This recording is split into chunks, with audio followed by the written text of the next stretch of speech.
Hello, I'm the Media Wiz, because one art form wasn't enough. So what are we doing today? Something good? Oh,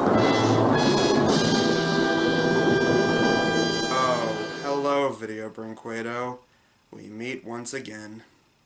Yes, today we take our third helping out of Video Brinquedo here on the Media Wiz. First is when me and some friends sat down to watch Little Cars, and then last year we did a review of one of their most infamous crap turds of film, known as What's Up, Balloon to the Rescue, both of which were intended to rip off movies from Disney and DreamWorks, like everything else in their catalog.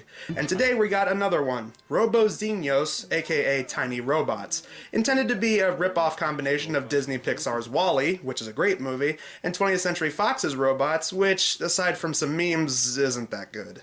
Say what you want about that movie, though, it's way more cinematic than anything these turds could put out. Let's just get this over with. This is Tiny Robots. So we begin in the not-too-distant future in New Iron City. Yeah, I guess it's a pun, you know, if you squint at it, sideways, halfway across the room. A Legoland-style metropolis inhabited by robots, casually working 9-to-5 jobs and enjoying a Starbucks, or rather electrical outlet carts, on every street corner, as we see the knockoff WALL-E of this movie, our main character, Trank. They establish that he's different because, unlike the other robots who are factory-built, he was actually man-made. Trank does not realize it yet, but something is about to happen that will change the life of his family and friends forever. Oh, narrator, don't make this more interesting than it actually is. The city is soon given an announcement by its leader, who just goes by the name of The Leader. Okay, wow, is that seriously his design? Apparently being the leader of this robot world means you have to wear a helmet that makes you look like a Captain Crunch sex toy. Also, he's played by Dan Green, one of the many decent voice actors wasted in a crappy Brinquedo movie. While the system has worked for many eons, the time has come for us to create a new kind of system. One that provides a better way of life where no one does without. And there's more freedom for our citizens. After much scientific investigation, your leader has discovered a most perfect solution. An abundant amount of precious organic fuel has recently been unearthed by government scientists that will be distributed generously from an undisclosed location so that you may enjoy more leisure and a better quality of life. Yeah, that totally sounds legit. Yeah, nothing suspicious about that whatsoever. So they upgrade the system as everybody but Trank receives the upgrade and hovers off for the day. Trank then goes home where we see that he lives with his grandpa. Wait a minute, grandpa? They said he was a man-made robot. How does he have a grandfather? Gramps unit, it's... I am Gramps unit. You cannot be Gramps unit. Identity unknown. Fair enough.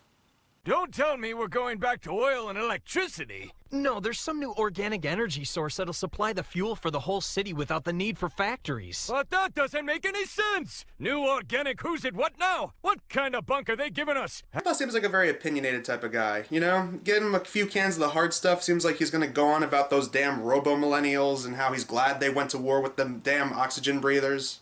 Trank then goes to bed and we see, oh, nice plug for the Little Cars. Yeah, it's kind of like when Pixar would put little Easter eggs from different movies into their movies. Except the thing is, those are usually good.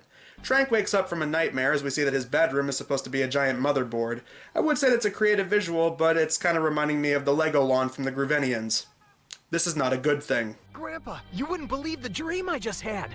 I dreamt I was stuck in a big, disgusting puddle of oil, and no matter how hard I tried, I couldn't get out. Can you imagine a movie that has a nightmare sequence that actually doesn't show what happens in the nightmare sequence? Woody? Honey, are you okay?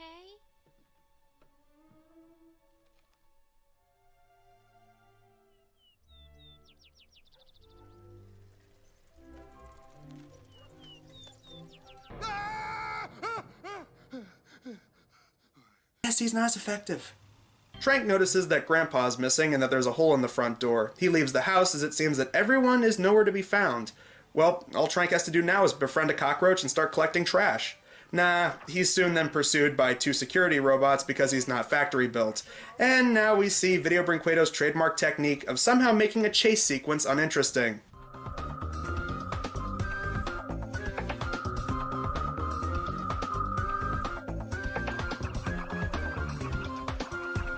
How did these guys not see him? Were they not built with peripheral vision? Anyway, Trank works his way over the city limits wall as we see the outside of the city is a desert. Trank flows off as Tweedledee and Tweedledum over here can't float after him for some reason. Okay, wait, these guys can float like every other robot in this movie, because let's face it, Video Brinquedo probably didn't want to animate walking, but They can't float over sand? Who built these guys? Anakin Skywalker? I don't like sand. It's coarse and rough and irritating, and it gets everywhere. Trank then goes through the desert as he collapses due to a lack of energy, which doesn't really matter because he gets back up the next day. Okay, well in WALL-E it made sense because they established that WALL-E had solar power energy. Here, it doesn't really matter. He's then picked up by two trash truck driving robots, Tron 2B, which sounds like someone's rejected Tron sequel fanfiction, and Nev 1. Junk is alive! Help! Somebody help! Ah! Danger! Danger! Hi, late great Maddie Blaustein. Fun fact, Nev 1's character model is actually reused from other Video Brinquedo movies. Cause why make new models when you can just reuse things? Trank tells them what's happening in New Iron, and Tron then explains that it sounds a lot like what happened to their city. So they agree to help him try and find his builder, help find his grandpa, and stop whatever the hell's going on. But to not look suspicious, they must first drop off the trash, hiding Trank in the process. Hey, guys, look, Grandpa, there he is. Well, okay, actually it's not supposed to be him.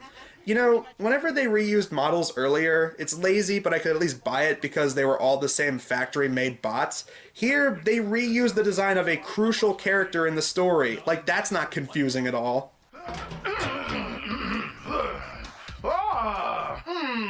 You know, this isn't too bad. I could use this for my grill. Why do you need a grill? You're a robot. You don't eat. They said it earlier in the movie. Unlike humans, these robots have no need for food. I think a lot of us have seen AI where an android Haley Joel Osment tried to eat spinach. Am I crazy for pointing that out? I don't know. You over there, you're a robot. Do you eat? There you go. For some reason, the two bots decide to drop Trank off into the garbage, and they say that they'll come back for him, instead of just continuing to hide him once they empty the truck. Well, what could possibly go wrong then? I mean, it's not like he's going to end up in some life-threatening situation. Color me surprised. Nightmare, I can't believe it. It's coming true. Huh? But it's okay because these guys show up in the nick of time and save him at the last second. Well, that was lucky, considering they took off the last time we saw them. So they fly off, and they must now go through a forest of electric spark plug trees. Yeah, not interested. Tell me when these trees come to life and start pelting these guys with apples. The gang are soon attacked by a thing that looks like a giant vacuum with tentacle pinchers. Everyone knows they've been absolutely extinct for many years. Extinct? So what, are these things like dinosaurs to robots or something? I guess this was supposed to give the movie some action, but they defeat it quite easily by having it just run into some electrical trees. That was easy. The three go through the woods as they then come across what looks like a ghost, but it's actually a hologram of Trank's builder, who again is simply called the Builder. I'm not going anywhere because I think you're my builder. Excuse me, but did you just call me Builder? I certainly did. Well then, if I'd known that, I would have done away with those shenanigans. I knew you weren't a ghost. Are you trying to mess us up, mister? What's going on here? Just a simple trick to scare away trespassers, that's all. Who are you? Why are you asking him that now? You just said he was your creator, and now all of a sudden you're getting indecisive? He takes them to his workshop and gives Trank some repairs, as we then get a massive exposition dump. And that's one of the biggest problems with this movie. I briefly touched on this with What's Up, Balloon to the Rescue, but with Video Brinquedo's movies, they seem to love having a bunch of long, tedious scenes of people just sitting around talking. It's a lose-lose situation, really. Most of this movie is nothing but people just sitting around talking about stuff, and when they try to put stuff that's interesting, like the chase scene or the giant robot vacuum monster thing, it's still boring. More interesting of note is the stuff in the background that's from other stuff. They blatantly rip off models from things like Pokemon, Star Wars, Back to the Future, and Transformers, just to name a few.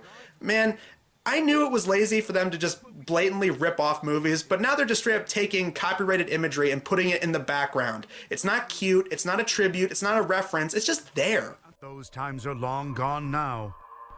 Today, humans are hunted. He says that, but my theory is that humans saw how bad this movie was going to be, so they hopped a rocket like the Axiom and took off before they could even be in it. Also, hi Mike Pollock. Okay, so the builder goes on about how he built Trank 40 years ago with parts that he found from 1,000 years ago. I'm not sure how those parts are still working, but alright. He also talks about how he built Grandpa and how the leader rose to power and how he's now using the upgrades to control new model bots, and he took Grandpa since he doesn't have any new model tech to control him, and blah blah blah. The scene goes on forever. And you know, if these people didn't want to animate any of this stuff, they could have easily just done pictures depicting this stuff happening, right? I mean, at least show us something instead of just saying this stuff happened. Point is, they're off to save Grandpa. And so, as their trek through the electric forest came to an end, Trank, Tron, and Nev found themselves looking upon the fortress of... Only a model. Shh. I might have known you were behind this, dictator. Come now. Why let such harsh words ruin our reunion, old friend? Old friend? We both know you've never had any friends but money and power. You've been resistant to our regime for some time now. Somebody's got to speak out against these fool ideas of yours. Oh my god, I live on the internet. I get surrounded by stupid political comments everywhere I go. Skip. Skip it. Come on, everybody, skip it. I don't even get it. The leader worked his way up into power, leading a bunch of different robot cities, then mind controlling the citizens, and then just doing the same thing when the cities collapse, I guess.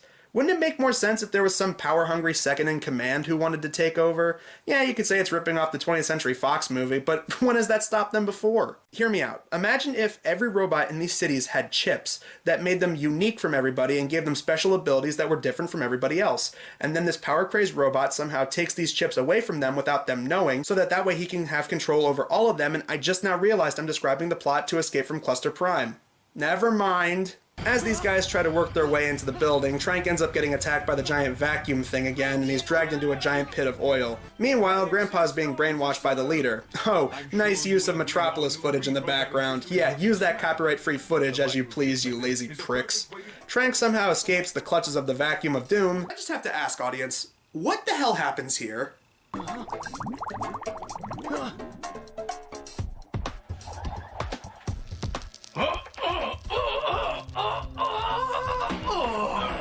I've never been this confused in a movie since the...